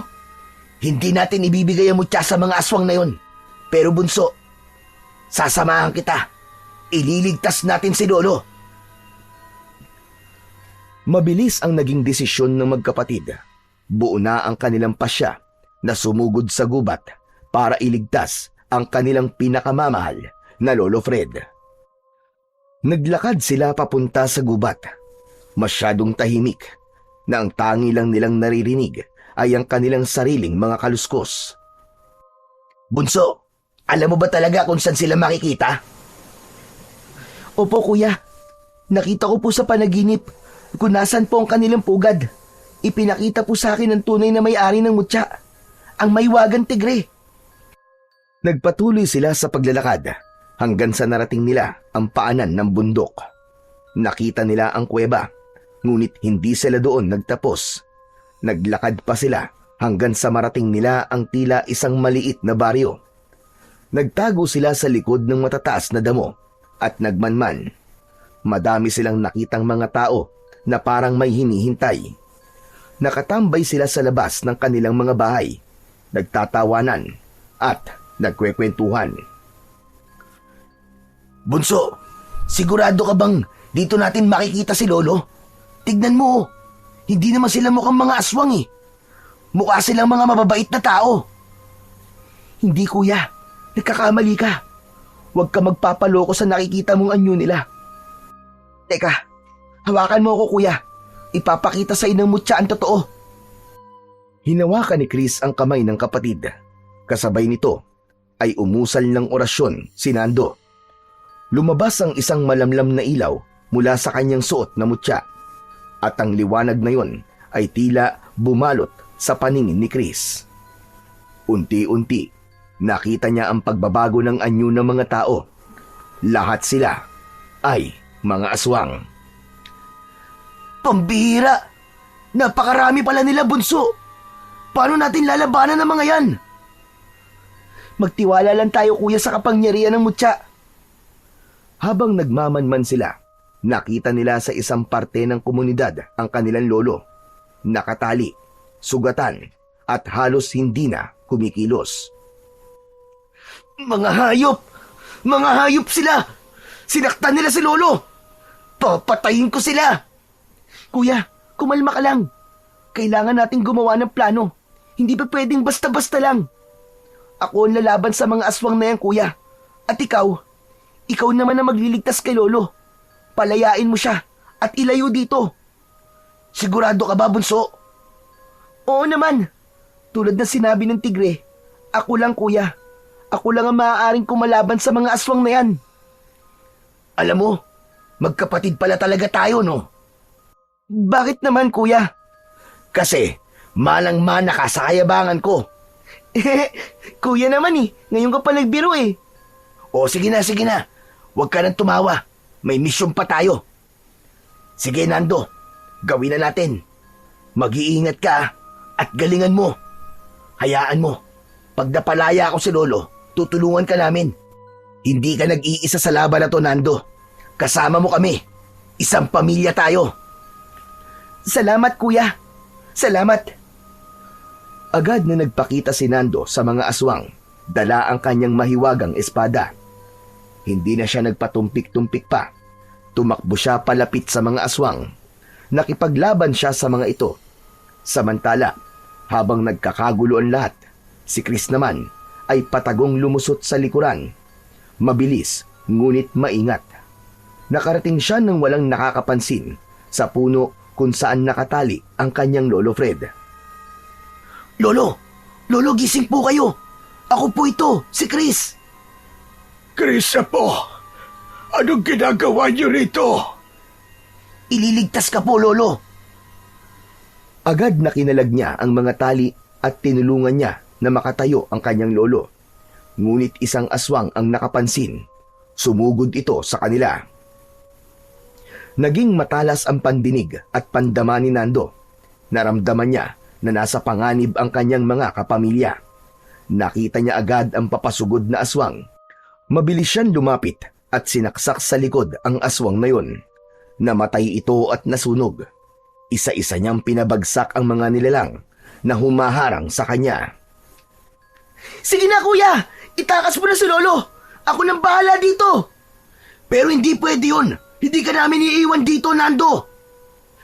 Kung ganon, ito kuya ang espada. Ikaw na muna ang gumamit nito. Kailangan mo ng sandata. Paano ka? Huwag mo akong alalahanin. Kaya ko to. Walang pag-aalinlangan na ibinigay ni Nando ang espada sa kanyang kuya. Tumayo siyang walang armas, ngunit hindi siya natakot. Kinalaban niya ang mga aswang na sumusugod sa kanila, gamit lamang ang kanyang angking lakas. Nagagawa niyang mapatumba ang mga aswang sa pamamagitan lamang ng kanyang mga sipa at suntok. Isa-isang bumabagsak sa lupa ang mga aswang na lumalapit sa kanya. Tinulungan na din siya ng kanyang kuya Chris. Ngunit biglang nag-iba ang ihip ng hangin. Mula sa isang kubo ay lumabas ang isang babae. Tahimik itong tumindig sa harap ng mga aswang. Isang salita lang niya at tumigil na ang lahat. Ang mga aswang na mababangis at mababagsik ay parang mga batang sinaway ng kanilang ina. Dahan-dahang lumapit ang babae at doon siya tuluyang nasilayan ni Nando. Nanlaki ang mga mata niya nang makilala ito. Hindi maaari. Si Aling Sumalim.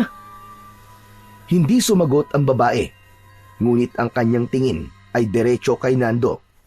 Malamig at walang emosyon. Ikaw nga. Ang sama mo. Bakit mo ito ginagawa? Ngumisi ang babae. Tinignan si Nando mula ulo hanggang paa.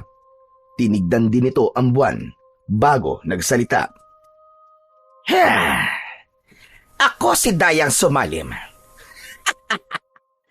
Alam mo bang halos kaedad mo lang ako nang mamatay ang aking ina? Ano naman ngayon? Anong pakialam ko sa'yo? Meron.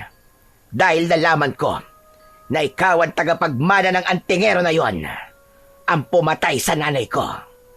Ang dating reyna ng mga lumbanok. Biglang lumakas ang hangin. Napayuko si Chris habang pinoprotekta ng sarili mula sa alikabok. Samantalang si Nando naman ay hindi natinag. Ang mga aswang ay muling gumalaw, ngunit hindi umaatake. Tila naghihintay ng utos mula sa kanilang reyna.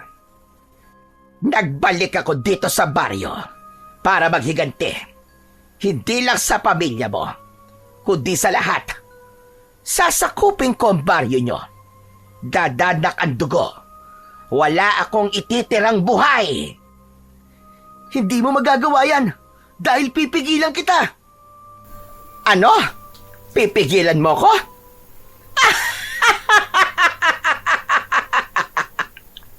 Bata ka lang.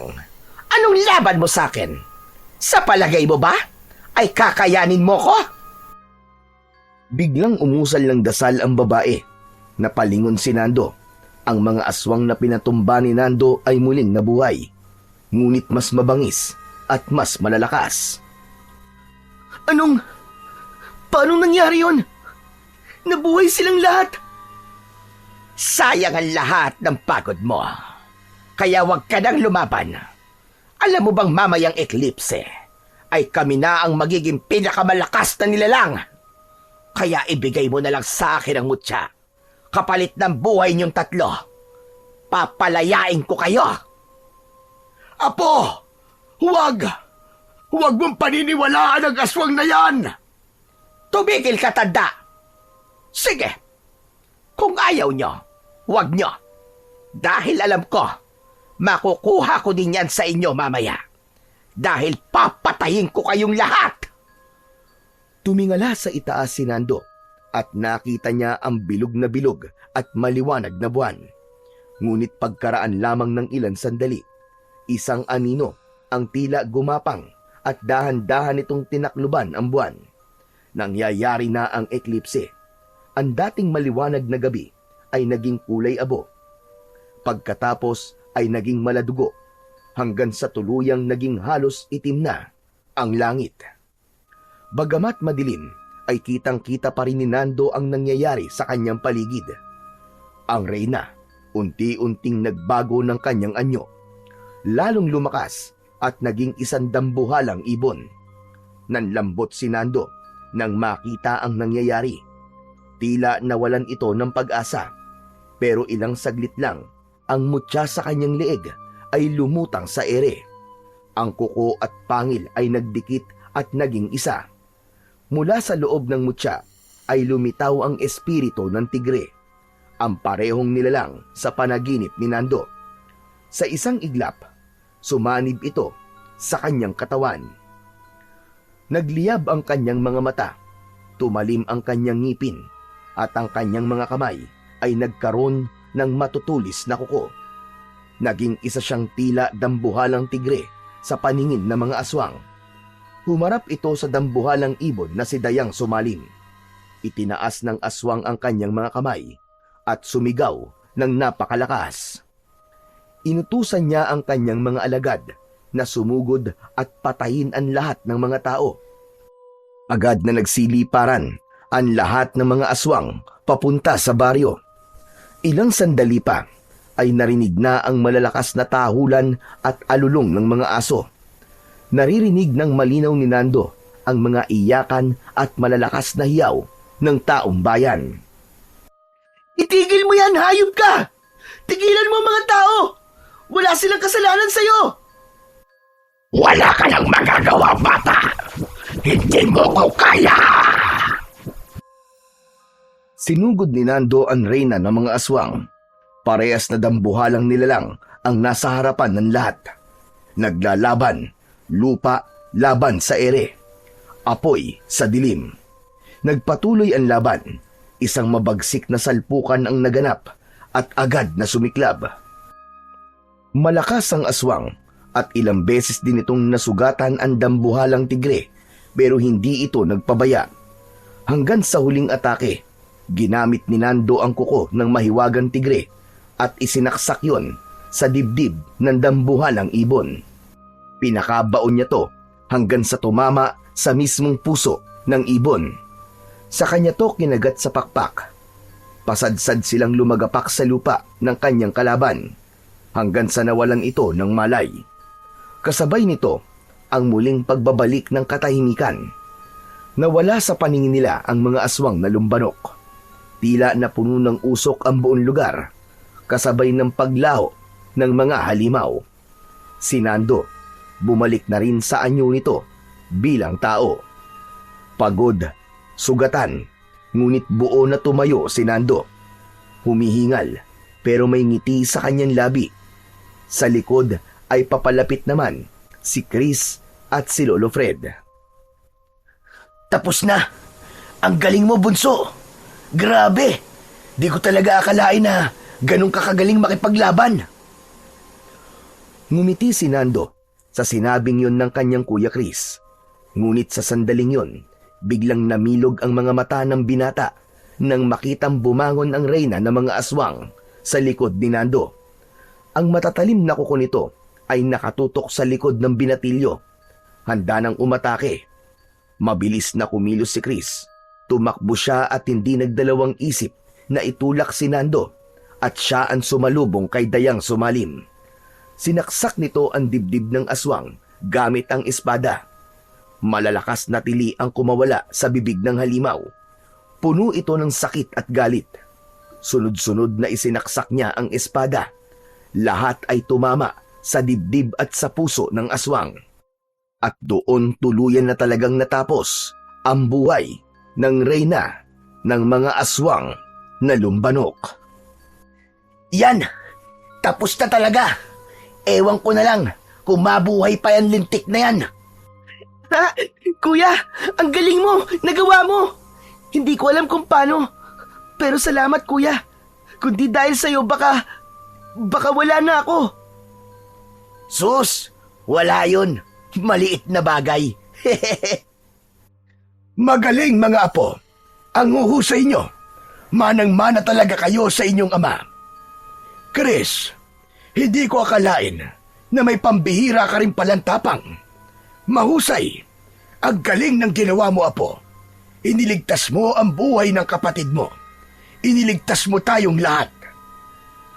Napapikit si Chris sa narinig. Parang biglang nawala ang pagod niya. Sa unang pagkakataon, ang lolo niyang laging seryoso at madalas na tahimik sa kanya. Ngayon ay nagbigay ng papuri. Hindi siya makapaniwala. Lolo, Totoo po bang naririnig ko? Pinupuri niyo po ako? Aba, o bakit? Dapat lang naman, hindi ba? Talaga namang nakakahanga ang ginawa mo. Ang ginawa niyong magkapatid. Napaluwa si Chris. Agad siyang lumapit sa matandang lalaki at niyakap ito ng mahigpit.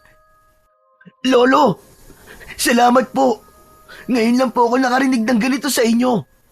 Mahal na mahal ko po kayo, Lolo. Mahal na mahal din kita, Apo. Sa tabi nila ay nakangiti si Nando habang pinagmamasdan ang dalawa. Masaya siya na nagkabati na sina Chris at Lolo Fred. Isang bagay na matagal niya nang pinapangarap. Sa wakas, naramdaman niya na buo na ulit ang kanilang pamilya.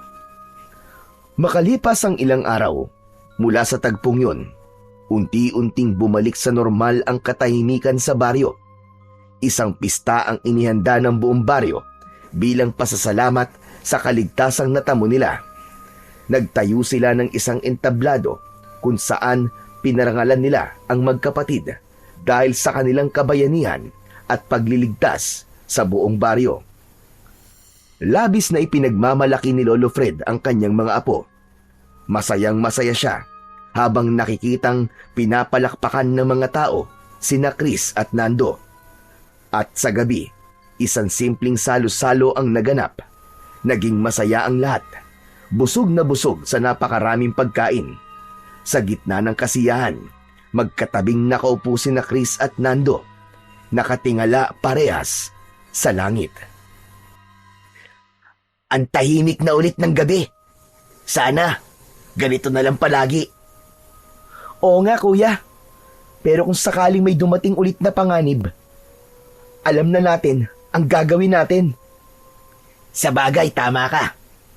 Saka, basta magkasama tayo, kakayanin natin kahit na anong pagsubok.